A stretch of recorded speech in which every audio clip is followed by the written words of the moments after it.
ఓం శ్రీ గురుభ్యో నమ. గురు పౌర్ణమి విశిష్టత. అనాది కాలము నుంచి ఆషాఢ శుద్ధ పౌర్ణమిని గురు పౌర్ణమి అంటారు. దీనినే వ్యాస పౌర్ణమిగా పరిగణనలోకి తీసుకొని ఆ రోజు దేశం నలుమూలలా గురు పూజ మహోత్సవాలు నిర్వహిస్తుంటారు. ఆ రోజు మునిశ్రేష్ఠుడైన వ్యాస మహాముని జన్మతిథి గనక ఆ భగవానుని యొక్క జన్మదినం మానవ చరిత్రలోనే అది ఒక అపురూపమైన ఆధ్యాత్మికమైన మహాపర్వదినంగా విరాజిల్లుతోంది. ఈ ఆషాఢ శుద్ధ పౌర్ణమి యొక్క విశిష్టత గురించి ఒక చక్కని ప్రాచీన కథ ఉంది. పూర్వం వారణాసిలో కడుపేద బ్రాహ్మణ దంపతులు ఉండేవారు.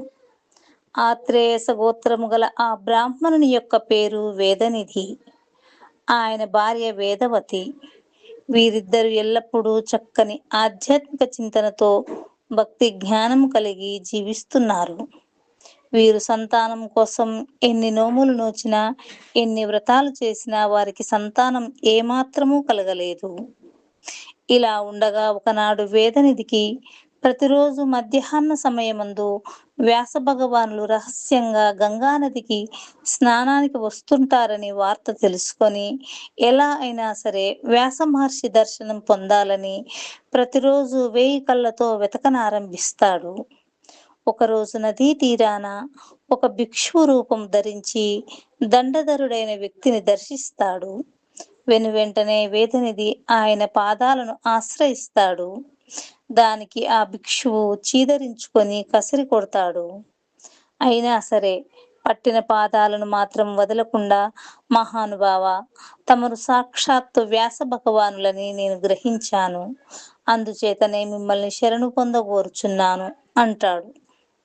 ఆ మాటలు విన్న ఆ అజ్ఞాత భిక్షువు గంగానది ఒడ్డు వైపునకు నలుదిశలా బిత్తరి చూపులు చూస్తూ ఇంకా తనను ఎవరైనా చూస్తున్నారేమో అని తలచి వెంటనే వేదనిధిని ఆప్యాయంగా చేరదీసి, నా యొక్క రహస్యం మాత్రం ఎవరికి తెలియకూడదు, ఇంతకీ నీకేమి కావాలో కోరుకో అంటాడు.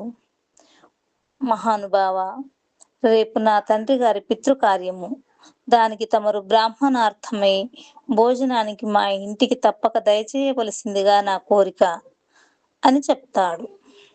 అందులకు మహర్షి అతని ఆహ్వానాన్ని అంగీకరిస్తాడు. అనంతరం ఎంతో సంతోషంగా ఇంటికి చేరుకున్న వేదనిధి తన భార్యకి గంగానదీ తీరాన జరిగిన వృత్తాంతమంతా వివరిస్తాడు. మరుసటి రోజు ఉదయమే ఇచ్చిన మాట ప్రకారం వారి గృహానికి విచ్చేసిన ఆ వ్యాస భగవానుని ఆ దంపతులు ఎంతో ఆదరాభిమానాలతో పూజిస్తారు. అనంతరం వారు దేవతార్చనకు సాలగ్రామము, తులసి దళాలు, పూలు మున్నగు పూజా ద్రవ్యాలు సిద్ధం చేస్తారు. వారి పూజ అనంతరం ఎంతో శుచిగా మడిగా సర్వ వంటకాలను సిద్ధపరిచి శ్రాద్ధ విధులను విధి విధానంగా నిర్వహిస్తారు. అనంతరం ఆ దంపతులు ఆ వ్యాస భగవానునికి సాష్టాంగ దండ ప్రణామం చేస్తారు. వారి ఆతిథ్యానికి ఎంతో సంతుష్టులైన ఆ మునిశ్రేష్ఠుడు, ఓ పుణ్య దంపతులారా, మీకు ఏం వరం కావాలో కోరుకోండి అంటారు. మేము నోయని నోము లేదు, చేయని వ్రతము లేదు, అయినా సంతాన భాగ్యము మాకు కలగలేదు అని బదులు పలుకుతారు. ఆ ఆదర్శ దంపతులారా ఓ ఆదర్శ దంపతులారా, అందులకు మీరు చింతించవలసిన పని లేదు.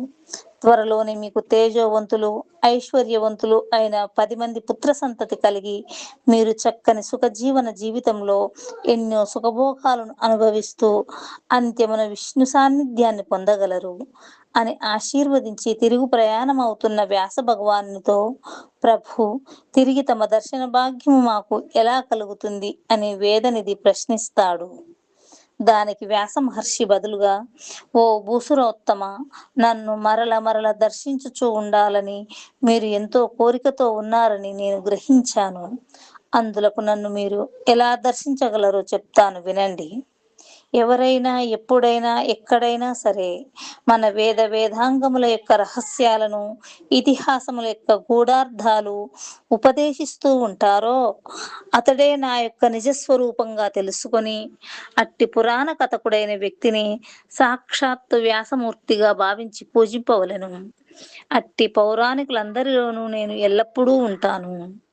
అదే కాదు, ఎవరైనా సరే గత కల్పాలలో జరిగిన చరిత్ర, విశ్వం యొక్క పూర్వ వృత్తాంతము, పురాణ గాథలు మున్నగునవి చెప్పి ఇంకా విప్పి చెప్పాలంటే వారికి నా అనుగ్రహము లేనిదే చెప్పలేరు.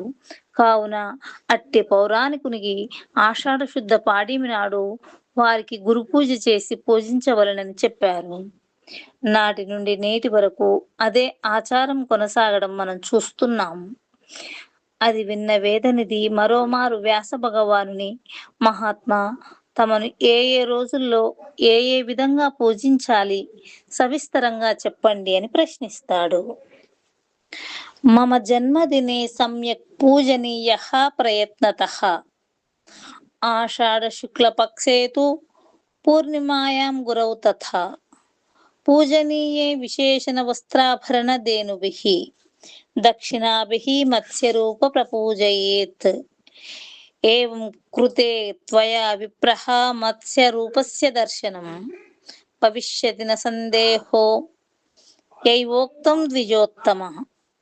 ఓ బ్రాహ్మణోత్తమ, నేను జన్మించిన ఆషాఢ శుద్ధ పౌర్ణమి నాడు ఈ గురు పూజను శ్రద్ధాభక్తులతో చేయాలి. ఆ రోజు గనుక గురువారం అయితే అది మరింత శ్రేష్టమైనది. వస్త్ర ఆభరణ గోదానములతో అర్ఘ్యపాదాలతోటి నా రూపాన్ని పూజించు వారికి నా స్వరూప సాక్షాత్కారం లభిస్తుంది అని సాక్షాత్తు వ్యాస మహర్షి చెప్పారు. అప్పటి నుంచి వ్యాస పౌర్ణమి నేటికి సర్వులకు అత్యంత పుణ్యప్రదముగా చెప్పబడుచున్నది. ఈ కథ పూర్వము నారదుడు వైశంపాయనునికి ఈ గురు పౌర్ణమి యొక్క విశిష్టత వివరించినట్లుగా బ్రహ్మాండ పురాణంలోను, స్వధర్మ సింధు అనే గ్రంథములోను వివరంగా చెప్పబడి ఉన్నది. వ్యాసం వసిష్ఠనత్తారం శక్తే పౌత్రమకల్మషం పరాశరాత్మజం వందే శుకతాతం తపోనిధిం. వ్యాసాయ విష్ణురూపాయ వ్యాసరూపాయ విష్ణవే నమో వై బ్రహ్మనిధయే వాసిష్ఠాయ నమో నమః.